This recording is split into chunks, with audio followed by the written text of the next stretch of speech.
পিতা পুত্র পবিত্রাত্মার নামে আমেন।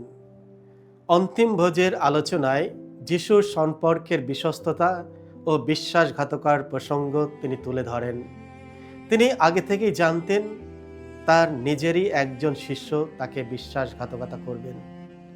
এমন জ্ঞান সহজেই তাকে সেই ব্যক্তির থেকে দূরে সরিয়ে দিতে পারত এবং নিজেকে রক্ষা করতে উদ্যত করতে পারত। কিন্তু তার পরিবর্তে যিশু তার আপনজনদের প্রতি, এমনকি যিনি সুযোগ পেলে পেছন থেকে আঘাত করবেন, তারও প্রতিও ভালোবাসা, স্নেহ ও বিশ্বস্ততা প্রকাশ করেন।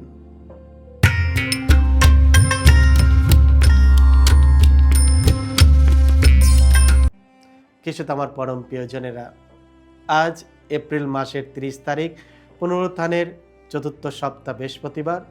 আর আজকে ডেলি মান্না ঈশ্বরের বাণী প্রতিদিন নেওয়া হয়েছে সাধু যোহন রচিত মঙ্গল সমাচার থেকে 13 অধ্যায় 16 থেকে 20 পদ। এসব ভক্তিভাবে আজকের এই বাণীটি শুনি। অন্তিম ভোজের সময় যিশু তার শিষ্যদের পা ধুয়ে দেওয়ার পর তাদের এই কথা বললেন, আমি তোমাদের সত্যি সত্যিই বলছি, দাস কখনো তার প্রভুর চেয়ে বড় হয় না।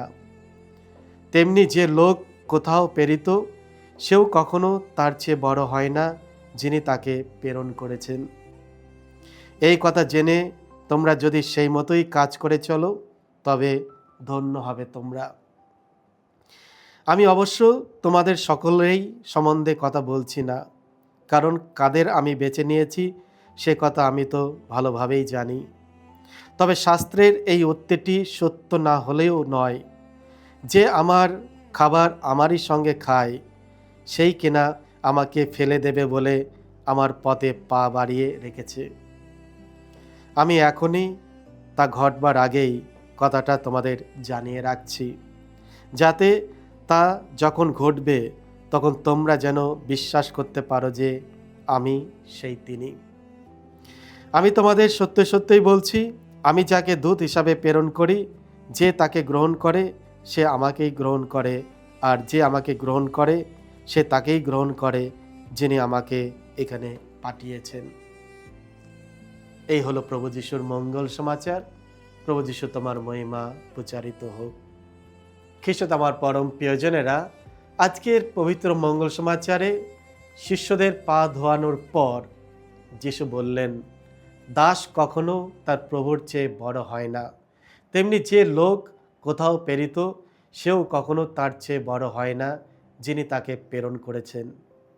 এই কথা জেনে তোমরা যদি সেই মতোই কাজ করে চলো, তবে ধন্য হবে তোমরা। যোহন 13:16।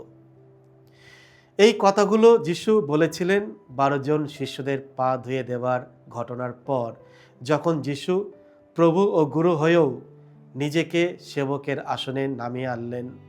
শিক্ষক তার ছাত্রদের সামনে নতজানু হলেন, রাজা দাসের মতো নিচু হলেন। তারপর তিনি বললেন, আমি তোমাদের জন্য আদর্শ রেখে গেলাম। খ্রিস্ট আমার পরম প্রিয়জনেরা, কিসের আদর্শ প্রভু রেখে গেলেন? প্রথমত, প্রকৃত মহত্ব নম্র সেবায়। পৃথিবীতে মহত্বকে অনেক সময় ক্ষমতা, মর্যাদা ও কৃতিত্ব দিয়ে মাপা হয়, কিন্তু যিশু সেই ধারণাকে উল্টিয়ে দেয়। তার রাজ্যে মহত্বের পরিমাপ হলো সেবার মধ্য দিয়ে। যিশু শুধু নম্রতার শিক্ষা দেননি, তিনি নিজেই তার জীবনে প্রকাশ করেছেন। তিনি দেখিয়েছেন নেতৃত্ব মানে সেবা করা, ভালোবাসা মানে নত হওয়া, আর তাকে অনুসরণ করা মানে অন্যের পা ধোয়া। হয়তো আক্ষরিত অর্থে প্রতিদিন নয়, কিন্তু ধৈর্য, ক্ষমা, দয়া ও আত্মত্যাগের মাধ্যমে। আমরা নিজেদের জিজ্ঞাসা করতে পারি, আজ আমি কার পা ধোয়ার জন্য আহ্বান প্রাপ্ত? আমি কাউকে স্বীকৃতি পাওয়ার আশায় সেবা করছি? আমার শিষ্যত্ব কি নম্র সেবার মাধ্যমে দৃশ্যমান? খ্রিস্ট ধর্ম শুধু যিশুর শিক্ষা জানার বিষয় নয়, তা পালন করার বিষয়। যিশু বললেন, এই সব পালন করলে ধন্য হবে তোমরা। আশীর্বাদ শুধু জ্ঞানে নয়, অনুশীলনে আসে। দ্বিতীয়ত, শিষ্য কখনো প্রভুর চেয়ে বড় হয় না। যদি যিশুর সঙ্গে এমন আচরণ করা হয়ে থাকে, তবে আমরা কেন সহজ পথ আশা করব? খ্রিস্টকে অনুসরণ করা মানে তার পথ গ্রহণ করা, নম্রতার পথ, আজ্ঞাবহতার পথ এবং কখনো কখনো দুঃখ ভোগের পথ। একজন প্রকৃত শিষ্য সুযোগ সুবিধা খোঁজে না, বরং দায়িত্ব গ্রহণ করে। যেমন যিশু প্রেরিত হয়েছিলেন, তেমনি আমরাও প্রেরিত তার করুণা ও সত্যের মিশন বহন করার জন্য। আমরা মঙ্গল সমাচারের মালিক নয়, আমরা মঙ্গল সমাচারের বার্তাবাহক। খ্রিস্টে আমার পরম প্রিয়জনেরা, তৃতীয় জিনিস হলো, যিশু মানব দুর্বলতা জানেন, তবু আমাদের বিশ্বাস করেন। শেষ ভোজে যিশু জানতেন তারই একজন শিষ্য তাকে বিশ্বাসঘাতকতা করবে, তবু তিনি তাকে দূরে ঠেলে দেননি, বরং তার ভালোবাসা, স্নেহ ও বিশ্বস্ততা অব্যাহত রেখেছেন তার জন্য। কি অসাধারণ শিক্ষা! যিশু আমাদের দুর্বলতা, ব্যর্থতা, অসঙ্গতি সবই জানেন, তবু তিনি আমাদের ডাকেন। তিনি নিখুঁত মানুষ বেছে নেন না, তিনি যাদের বেছে নেন তাদের নিখুঁত করে তোলেন। অন্যরা যখন আমাদের হতাশ করে, তখনও আমরা সেবা করা বন্ধ করতে পারি না, কারণ অন্যের অবিশ্বস্ততা ভালোবাসাকে থামিয়ে দিতে পারে না। যিশু তার শিষ্যদের শেষ পর্যন্ত ভালোবেসেছিলেন এবং ক্রুশের মৃত্যুতেও তাদের প্রতি তার বিশ্বস্ততা প্রমাণ করেছিলেন। তার মৃত্যু ও পুনরুত্থানের মাধ্যমে যিশু ঈশ্বরের সঙ্গে সম্পর্ক ও বন্ধুত্বের এক নতুন পথ উন্মুক্ত করেছেন। যিশু তার শিষ্যদের বললেন, যারা তাকে গ্রহণ করে তারা সেই পিতাকেও গ্রহণ করে যিনি তাকে পাঠিয়েছেন। এই নীতি তাদের সকলের ক্ষেত্রেও প্রযোজ্য, যারা খ্রিস্টের অন্তর্ভুক্ত এবং তার নামে কথা বলে। প্রভুর দূতকে গ্রহণ করা মানে যিশুকেই গ্রহণ করা।